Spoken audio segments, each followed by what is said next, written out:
story. I've been told otherwise. It's called a thought experiment. I'm just gonna go with it.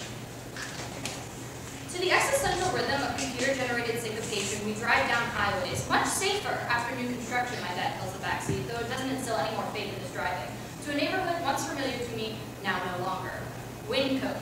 It's a name that rolls off the tongue and sounds mysteriously like something you would name an owl if owls were pets, but they aren't, so I don't bother with the thought for too long.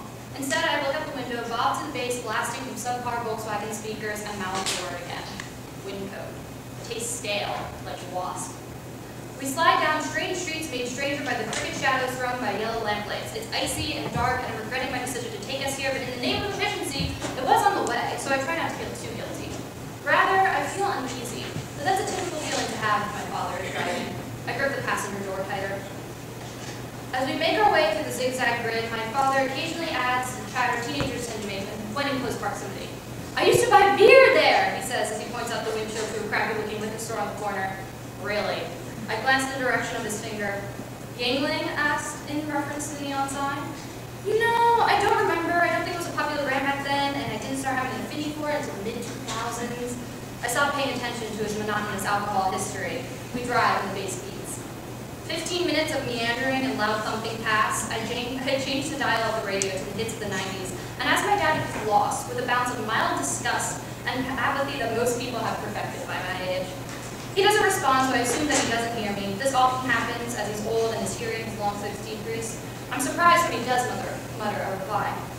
I haven't lived here in 10 years, you know. It's an apology, and as soon as it's uttered, I realize it's not meant for me. He's apologizing to the town, the one's home, the train under the bridge, and the Korean laundromat across the street. He's apologizing to the intersection we've seen to stop at. And then it hits me. Nostalgia comes before recognition. I miss it before I even know what it is. Its possession, this place cross-formed by dry cleaning and transportation, was the crux of my childhood, and I don't even remember until I see the light of the perpendicular street turn yellow. Dad turns to me, but not to see me. He watches the convenience store behind my head, the old man reading the old newspaper behind the old register, just like in my memory, except age, like he skipped a few numbers on the underline. I figure that's how the linear path of time is supposed to work, though, in a world largely based off the principles of physics, or so I've heard. The light turns and we make a left. I see houses and people, all residents of a foggy recollection, a distorted collection of funhouse mirrors that reflect not how things are, but how they were.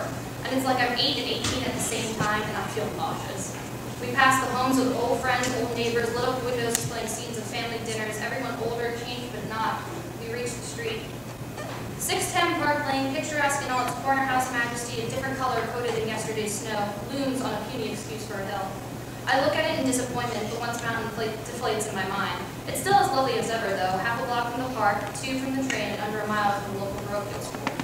My dad stops the car right in front, rambles a shopping list of choice stories concerning our former place of residence to a backseat of friends who listen intently with all the politeness an 18-year-old can muster.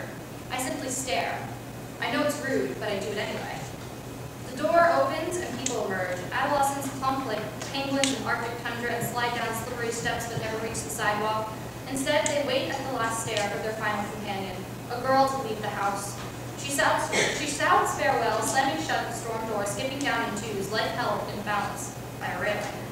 For a second, I think I know them. Huddled together, clad in North Face and Chuck Taylors, it seems as if I could have. They take to the sidewalk with a recognizable gait, a certain skip-step swagger I myself have been known to have.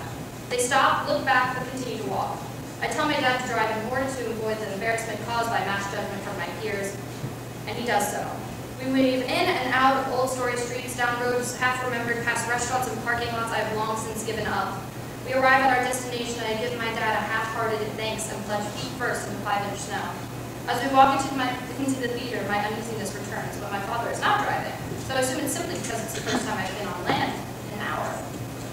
However, what I don't know is that I'm an experimental cat in a radiated box.